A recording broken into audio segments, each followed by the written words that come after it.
நாளைக்கான ப்ரோமோல பாத்தீங்கன்னா பாண்டியனுக்கு வச்சிருந்த கடையை காலி பண்ண சொல்றாங்க. இந்த கடையை நான் விற்க போறேன்ப்பா, முடிஞ்சா நீயே இந்த கடையை விலைக்கு வாங்கிக்கோ அப்படின்னு சொல்றாங்க. 3 லட்ச ரூபாய் பணத்தை கொடுத்துட்டு இந்த கடையை எடுத்துக்கணும் சொல்றாங்க. இதை கேட்டதுமே பாண்டியன் பயங்கரமா ஷாக் ஆகிறாங்க. இந்த விஷயத்த வீட்டுல போயிட்டு சொல்றாங்க. ஆனா வீட்டுல உள்ளவங்க எல்லாருமே அதை கேட்டு பயங்கரமா சந்தோஷப்படுறாங்க. 3 லட்ச ரூபாய் எப்படியாவது நம்ம பிரட்டி கொடுத்துட்டோம்னா அந்த கடையோட ஓனர் ஆயிடுவாடா, நீ கண்டிப்பா இது நம்மளால முடியும் அப்படின்னு சொல்லிட்டு நிலா எல்லாமே பாண்டியனுக்கு ஆறுதல் சொல்றாங்க. பாண்டியனும் கடையை வாங்கலாம்னு சொல்லிட்டு முடிவு பண்றாங்க. இந்த விஷயத்த வானதி கிட்ட சொல்றாங்க. அதை கொஞ்சம் கூட புரிஞ்சுக்காம இந்த மாதிரி டப்பா கடை உனக்கு எதுக்கு பாண்டியன்னு சொல்லிட்டு இன்சல்ட் பண்ணி பேசுறாங்க.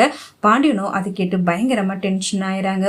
ஒரு பக்கம் சோழன் பல்லவனுடைய அம்மாவை எப்படியாவது தேடி கண்டுபிடிக்கணுங்கிறதுக்காக ஒவ்வொரு இடமா போயிட்டு அவங்களுடைய போட்டோ காமிச்சு அவங்க எல்லா இடத்துலயுமே தேடி பார்த்துக்கிட்டு இருக்காங்க. அப்ப ஒரு இடத்துல அவங்க இருக்கிறத பார்த்துட்டு சோழன் பயங்கரமா சந்தோஷப்பட்டு நிலாவுக்கு கால் பண்ணி அவங்க அம்மா இங்கதான் இருக்காங்க அப்படின்னு சொல்றாங்க. நிலாவும் அந்த இடத்துக்கு வந்துறாங்க. அடுத்து 2 பேரும் சேர்ந்து அந்த அம்மா கிட்ட போயிட்டு நடராஜனுடைய பையன் தான் நான் அப்படின்னு சொல்றாங்க. இதை கேட்டதுமே அவங்க பயங்கரமா ஷாக் ஆறாங்க. அடுத்து பல்லவனுடைய போட்டோ காமிக்கிறாங்க. இந்த போட்டோல இருக்கிறது யாருன்னு தெரியுமா, இதுதான் உங்களுடைய பையன் அப்படின்னு சொல்றாங்க. அந்த போட்டோவை பார்த்ததுமே அவங்க பயங்கரமா சந்தோஷப்பட்டு ஃபீல் பண்ணி அழுகுறாங்க. அடுத்து நிலா கேக்குறாங்க, எதுக்காக பல்லவனுட்டு பிரிஞ்சிங்க, அதுக்கான காரணம் எங்களுக்கு தெரிஞ்சே ஆகணும், உங்க வாழ்க்கையில அப்படி என்னதான் நடந்துச்சுன்னு எங்களுக்கு உண்மை தெரிஞ்சாகணும் அப்படின்னு சொல்றாங்க. ஆனா அவங்களும் இப்போதைக்குன்னு என்னால எந்த உண்மையுமே சொல்ல முடியாது, தயவு செய்து என்ன மன்னிச்சிடுங்க, முதல்ல இங்க இருந்து கிளம்பிடுங்க, என் வீட்டுக்காரர் பார்த்தாருன்னா பயங்கர பிரச்சனை ஆயிடும் அப்படின்னு சொல்றாங்க. கல்யாணம் ஆயிடுச்சாங்கிற விஷயம் கேள்விப்பட்டதுமே நிலா சோழன் எல்லாருமே பயங்கரமா ஷாக் ஆறாங்க. உங்க வாழ்க்கையில நடந்ததா என்னங்க, பல்லவனுடைய அம்மா யாரு அப்படின்னு சொல்லிட்டு கேள்வி மேல கேள்வி கேட்கறாங்க. ஆனா அந்த அம்மாவை கையெடுத்து கும்பிட்டு இப்போதைக்கு என்னால எதுவுமே சொல்ல முடியாது, தயவு செய்து என்ன மன்னிச்சிடுங்க, தயவு செய்து சீக்கிரமா வீட்டு போங்கன்னு சொல்லிட்டு ரொம்பவே கோவப்பட்டு சொல்றாங்க.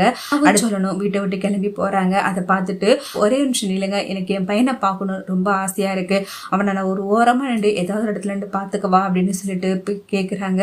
அடுத்து சோழனும் அதை புரிஞ்சுக்கிட்டு அதுக்கான ஏற்பாடு நான் பண்றேன், கண்டிப்பா உங்க பையனை நீங்க பார்க்கலாம் அப்படின்னு சொல்லிட்டு பல்லவனை ஒரு இடத்துக்கு வர வைக்கிறாங்க. அப்ப அந்த அம்மா ஓரமா நின்று பல்லவனை பார்த்து ரசிச்சு சந்தோஷப்படுறாங்க.